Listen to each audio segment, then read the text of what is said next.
அன்பினர்களே, இன்று சனிக்கிழமை அதிகாலை முதல் கோயம்பேடு மார்க்கெட் போன்று சென்னையில் அதிகாலை 1 மணி 2 மணி நள்ளிரவு தாண்டியெல்லாம் எப்பவுமே படு பிஸியாக இருப்பது ஆசியாவிலேயே கோயம்பேடு மார்க்கெட். அந்த அளவுக்கு இந்தியாவின் ஆல் இந்தியா எல்லா இடமிலிருந்தும் எல்லா பொருட்களும் வந்தவனமே இருக்கும். காலை 9 மணி வரையும் களை காட்டும். அதே போன்று மீன் சந்தை என்ன கேட்டா நாகப்பட்டினத்தை சொல்லுவேன். தமிழ்நாடுல ஆகப்பெரிய மீன் சந்தை இருக்கு இல்லையா, அது நாகப்பட்டினத்துல நள்ளிரவு 12 மணி இருந்து காலங்காத்தால 9 மணி இதே கிரவுண்ட். அதே போன்று இன்று வளைகுடாவில் களை கட்டி இருக்கின்றது தாக்குதல்.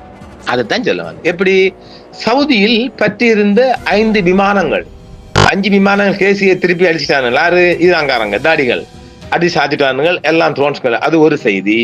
மீண்டும் எங்கது இவங்களோட டெல் அவீவ் நகரத்தில் இருக்கிற கட்டிடம் எல்லாம் அந்த சீட்டு கட்டு போல அடி சாத்துறாங்க. அடே, போன ஆண்டுல இப்படித்தானே நீங்க இந்த காசாவை போட்டு அடிச்சு சாத்தினீங்க. அதே போன்று நாம் ஏற்கனவே தந்திருக்கிறோம். தோலும் சதையுமாக தோலும் எலும்புமாக காசா குழந்தைகள் போன்று போன்று அல்லது சோமாலியா குழந்தைகள் போன்று டெல் அவீவ் நகரம் மாறிவிட்டது. என்ன வருகிறது இல்ல, முடிஞ்சிடுச்சு.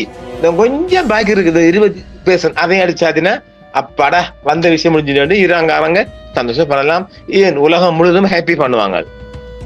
அடுத்தது பாக்தாத்ல அமெரிக்காவோட எம்பேசி ஒன்று அடிச்சு சாத்தி அது சாம்பலா போயிடுச்சு. அங்க ஒன்று மிச்சம் கிடையாது. அப்ப 3 செய்திகள் அள்ளி வந்திருக்கு, தாங்கி வந்தீங்கன்னு சொல்லலாம். இதுக்கு அப்புறம் இப்ப இது இன்னொரு விடயம் வந்திருக்குல்ல, இந்தா நீங்க எல்லாம் சண்டை பிடிச்சா நான் சும்மா இருக்க முடியுமா?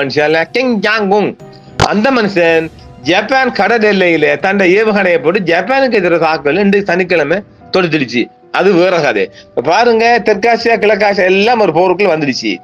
இப்போ 2500 நேவி டீம் ஒன்றை நெய்னா அனுப்பியிருக்கிற வளைகுடாவுக்கு அடிச்சாங்கடாண்டு. அப்ப பாருங்க, இப்ப இவர் சொன்னாரே என்னது யுத்தம் முடிஞ்சிடுச்சு. யுத்தம் முடிஞ்சா ஏயா நீ அனுப்பி கொண்டிருக்கிறாய்? அது நாரவாய், இது வேறவாய். அதை விட முக்கியமான செய்தி ஒன்று என்னென்றால் 300 இலங்கை நாணயத்தில் 300 கோடிக்கும் அதிகமான பணம் சன்மானம் வழங்கப்படும்.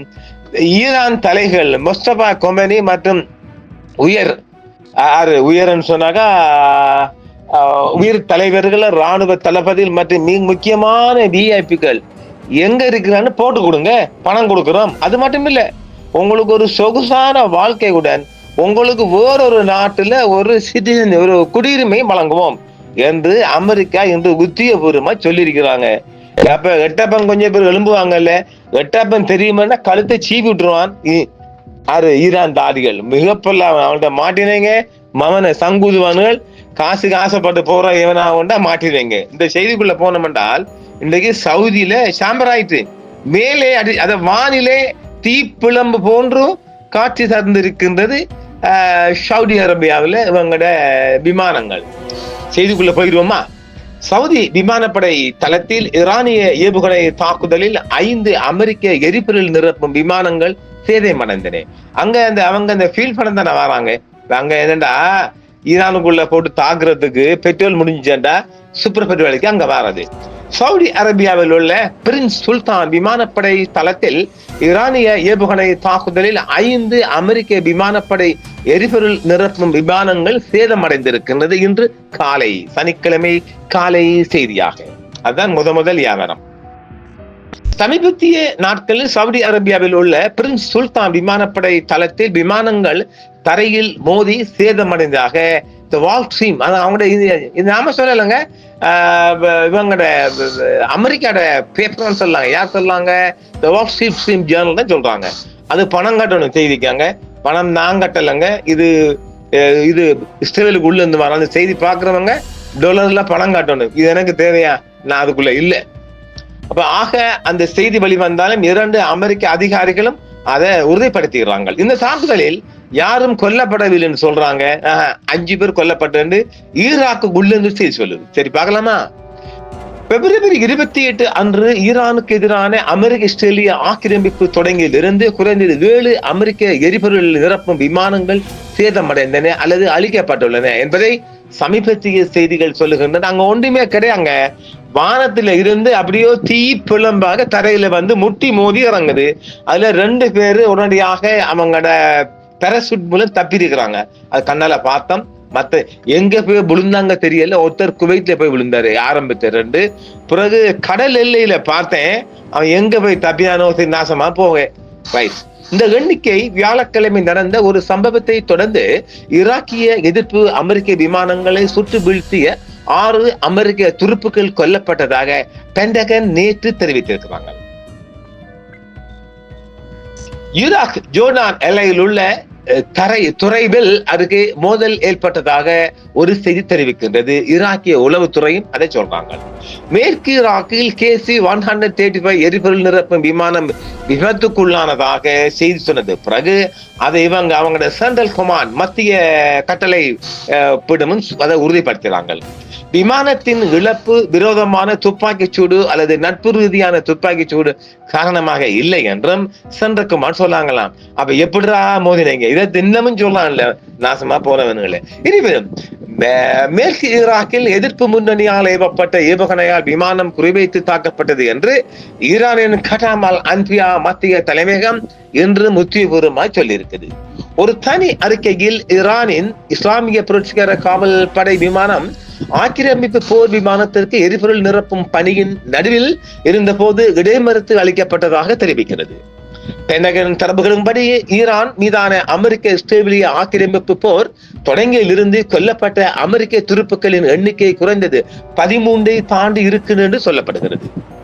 அப்போதிருந்து ஈராக் எதிர்ப்பு குழுக்கள் ஈராக் மற்றும் பிராந்தியம் முழுவதும் உள்ள அமெரிக்க இலக்குகள் மீது தினசரி தாக்குதல்களை நடத்தி வருகின்றது. இன்று சனிக்கிழமை மும்முனை தாக்குதல்கள் ஈராக்கிலிருந்தும் பெய்ரூட் பகுதியிலிருந்தும் ஏவப்பட்டிருக்கின்றது. அது ஒருபுறம் இருக்க,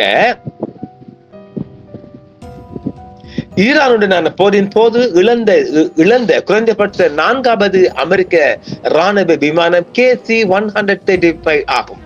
குவைத் மீது குறைந்தது 3 F-15 விமானங்களும் சுட்டு வீழ்த்தப்பட்டிருக்கின்றது. சவுதி அரேபியா மீதான ஈரானிய தாக்குதலில் 5 விமானப்படை எரிபொருள் நிரப்பும் விமானங்கள் தாக்கப்பட்டு அளிக்கப்பட்டிருக்கிறது என்று சனிக்கிழமை அதிகாலையில். இதுதான் இன்றைய உலக பரப்பில் சவுதி செய்தியாக வருகின்றது. சவுதி அரேபியாவில் உள்ள பிரின்ஸ் சுல்தான் விமான தளத்தில் 5 விமானப்படை விமானங்களும் எரிபொருள் கீழ் நிரப்புகின்ற போது அங்கே மேலே வானத்தில் சுடப்பட்டு தரையில் வந்து விழுந்து பற்றி இருந்த காட்சிகள் உலக பரப்பில் மிக பெரிய செய்தியாக பலம் வந்து கொண்டிருக்கின்றது. அமெரிக்காவில் இருந்து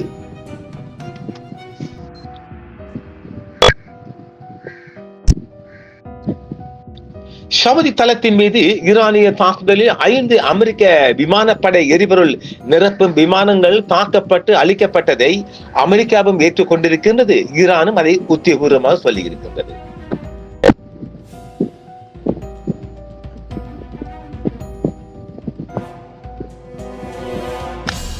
இதேவேளை ஈரான் மீதான அமெரிக்க இஸ்ரேலிய போரில் 150 அமெரிக்க துருப்புகள் காயமடைந்துள்ளதாக ராய்ட்டர்ஸ் செய்தி ஒன்றும் தெரிவித்திருக்கின்றது. ஜெரால்ட் ஃபோர்ட் கப்பலில் போர் தொடர்பானது அல்லாத தீ விபத்து ஏற்பட்டதை தொடர்ந்து 2 அமெரிக்க மாலுமிகள் காயமடைந்ததாகவும் சொல்லப்படுகின்றது. நாம் ஏற்கனவே ஏப்ரஹாம் லிங்கனையும் காயப்பட்ட சொன்னோம், அவர் முடமாயிட்டார். அடுத்து அவங்களோட 2வது ஒரு ஆமர் அது ஜெரால்ட் ஃபோர்ட், அவரும் காயமாம். அதை பற்றி நாங்கள் பிந்தி செய்து தரப்போன்றோம். அவரும் முடமாயிட்டார். அவருக்கும் 2 மாலுமிகளும் காயப்பட்டிருக்கிறார். இதேபோது குவைத்தின் உள்ள அமெரிக்க ராணுவ தளத்தின் மீது ஒரு ட்ரோன் தாக்குதல் நடத்தியதில் சவுதி அரேபியாவில் மற்றொரு தாக்குதலும் முதல் 7 அமெரிக்க துருப்புக்கள் கொல்லப்பட்டிருக்கிறார்கள்.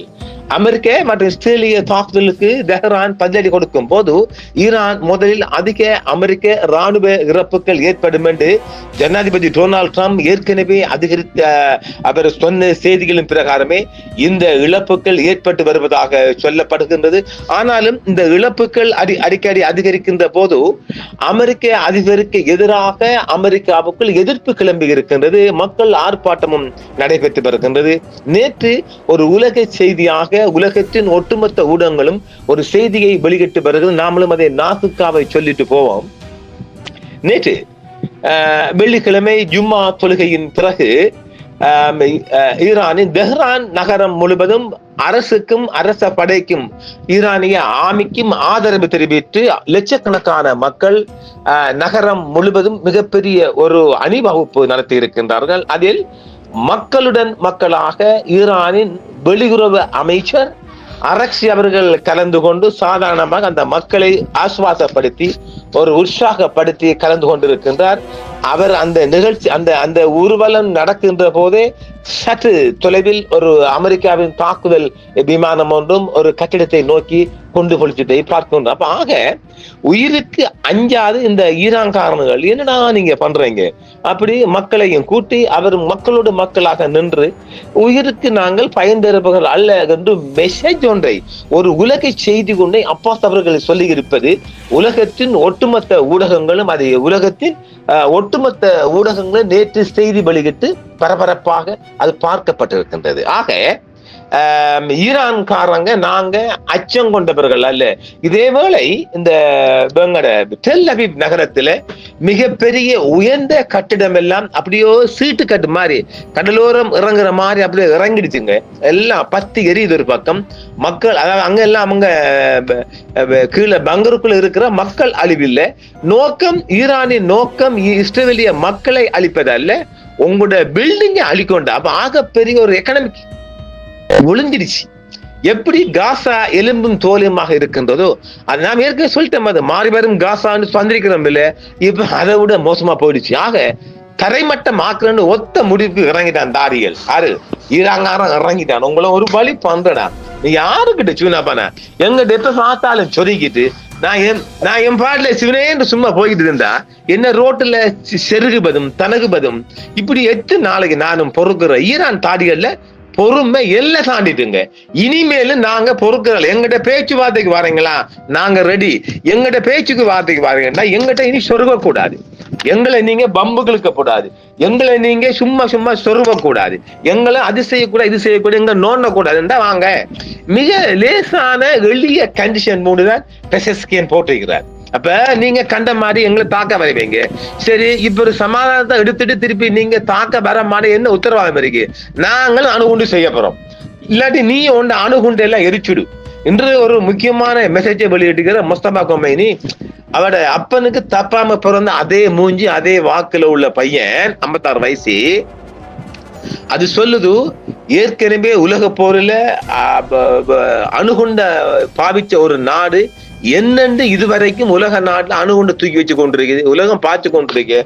மனித குலத்திற்கு எதிரான அணுகுண்டை வைத்திருப்பது மகா குற்றம். அணுகுண்டையெல்லாம் ஒழிச்சிடு.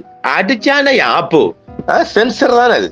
அடிச்சானே ஆப்பு அடிச்சிருக்குது தாடி அசைக்கல. அதாவது நாம ஏற்கனவே பல தடவை நம்ம காணொலியை பாருங்க சொல்லி இருக்கிறோம். ஈரானுக்கிட்ட இவன் அடி வாங்கி போக போறான்னு சொன்னோம் இல்ல. நாங்க பல தடவை சொல்லி வரோம். அவனை கொஞ்சம் அடக்குங்கன்னா ஈரான் அடக்க முடியல. ஈரான்காரனை நம்ம மீண்டும் மீண்டும் சொல்றோம். பேச்சுவார்த்தை அழைச்சாலும் வரான்ல, அடங்குடான்டா அடங்குறான்ல, அடக்க பாக்குற முடியல, நிக்கிறான், சீறிக்கொண்டு நிக்கிறான். அதாவது முரட்டு காலை சீறிக்கிட்டு நிக்குது, அடக்க முடியல. ஈரானை அடக்குவதென்றால் ஒன்று இஸ்ரேலை தட்டிவிட போற நெய்னா நீ பேசாம தெஹ்ரான் சிட்டிக்குள்ள ஒரு அணுகுண்டை போட்டுவான்னு சொல்ல போறாங்க. அந்த அணுகுண்டு ஒன்று நடக்கத்தான் போகுது மக்களே. அதுல மாற்றுக்க என்னன்னால ஈரான் யாருக்கும் அடங்குபாதாலே குடிசை கைத்தொழில் போன்றும் லட்சக்கணக்கான விதமான நாம சொல்லுவோம். இந்த ஹோட்டல்ல போனோம்னா வகை வகையான கேக்கை சோடிச்சு வைப்பாங்க. நான் மன்னாடி சைட்லாம் பார்த்திருக்கிறேன். அடுத்தது திருநெல்வேலியும் பார்த்துக்கிறேன். வகை வகையா கேக் மஸ்கோத் இப்படி அல்வா எல்லாம் செஞ்சு வைப்பாங்க. அந்த ஹோட்டல் பக்கம் போனோம்டா ஸ்வீட் கடையெல்லாம் போனோம்டாக்கா அந்த மாதிரி இருக்கு. அப்படி கலர் கலராக வகை வகை இருப்பது போன்று வகை வகையாக வெயிட் குறைச்சி வெயிட்டை கூட்டி 2000 கிலோ தாண்டி தூக்கிட்டு போற இப்படி வகை வகையான லட்சக்கணக்கான ஏவுகணை தயாரித்து ரெடியா வச்சிருக்குது ஈரான் தாடிகள். நீ வேண்ட கிழிச்சு பாருங்களேன், மோதி பாருங்களேன். அதை நம்ம மக்கள் சொல்லி அது கௌரவமான பேர்ரா. இலங்கைக்குள்ள இப்ப சோனியன் சொன்னா கொஞ்சம் பேருக்கு விளக்கம் இல்லை, கொடுத்தேன். அதே மாதிரி ஈரான் தாடிகள் என்பது அடங்கா தமிழ் என்பவன் அடங்கா சோனியாவன் தெரியுங்களா? அடங்காத ஒரு சியாக்காரர்கள் தான் ஈரான் தாரியன்னு சொல்வா. அது நீங்க கேவலமா பாக்குறீங்க. கொஞ்சம் படிப்பறிவை யூஸ் பண்ணுங்க. சில நேயர்கள் சில கல்வி அறிவை யூஸ் பண்ணிக்கொள்ளுங்க. அதெல்லாம் நல்ல வார்த்தைகள். அப்படி ஈரான் சில மூன்று டிமாண்ட் தான் பண்ணி இருக்குது லேசாக. அப்ப அமெரிக்கா இப்பொழுது 2500 நேவி அனுப்பியிருக்காராம். அனுப்பு, நீ அனுப்பு, நீதான் நெய்னா தைரியம் ஆளாச்சு, நீ அனுப்புடி, நீ அனுப்பு. உன்ன வழி பார்சல் பண்ணத்தான் போறானுகள் அங்க. அதாவது 84 பொடி இன்றைக்கு போகுதுங்க. அதான் இலங்கைக்குள்ள கொல்லப்பட்ட இது நாங்க தனி செய்தியா தரப்புறோம். வேறாக இலங்கைக்குள் கொல்லப்பட்ட, இலங்கை கடற்பரப்பில் கொல்லப்பட்ட 84 ஈரான் ஜனாசாக்கள் என்று இந்தியா சென்று இந்தியாவின் பாதுகாப்புடன் எப்படி கேம் பாருங்க. அதுதான் இந்தியா கோயிலுக்கு திறந்துட்டு இந்தியாவின் பாதுகாப்புடன் பொடிகள் போகின்றது. ஒரு விடயத்தை நாங்க சொல்ல போறோம். இந்த சர்வதேச கடல் எல்லை, இலங்கையின் சர்வதேச கடல் எல்லையில் ஈரானிய கப்பல் தாக்கி அழிக்கப்பட்டதுக்கு இலங்கைக்கும் தெரியும், இந்தியாவுக்கும் தெரியும். நான் எப்படி கொண்டு போடுறேன், இது குறித்து நாம் தனியாக ஒரு காணொலியை தருவோம். அது குறித்து ஏராளமான தகவல், அது பழைய செய்தியானே நாம் பிறகு தருவோம். 2 நாட்டுக்கும் தெரியும். ஆனாலும் இலங்கை அதிபருக்கு மிகப்பெரிய கௌரவம் சூழ்ந்திருக்குது 2வது கப்பலை மனிதாபிமான அடிப்படையில் நாட்டுக்குள்ள எடுத்ததுக்காக. அப்ப முதல் செஞ்ச பாவத்தை அழிக்கிறதுக்கு இதை செஞ்சிருக்கலாம். அப்படி நீங்க பாருங்க. என்ன அவர் விரும்பி செய்யல, ஒரு அழுத்தத்தின் பேர்ல இலங்கை அதை செஞ்சிடுச்சு. ரொம்ப பெரிய கர்மம். நோன்பு காலம் அந்த மக்களை கொண்டு இருக்குது. இளம் வீரர்கள் அப்பாவி, அதாவது அது இலங்கைக்கும் தெரியும், இந்தியாவுக்கும் தெரியும். இந்தியா தப்பிடுச்சு, இலங்கை மாட்டிடுச்சு. நல்லா புரிஞ்சுக்கொள்ளுங்க மக்களே. இந்தியா தன்னை எல்லையை விட்டு பாஸ் பண்ணி தப்பிடுச்சு, இலங்கை எல்லைக்குள்ள மாட்டிக்கிட்டு செய்ய வழி இல்ல.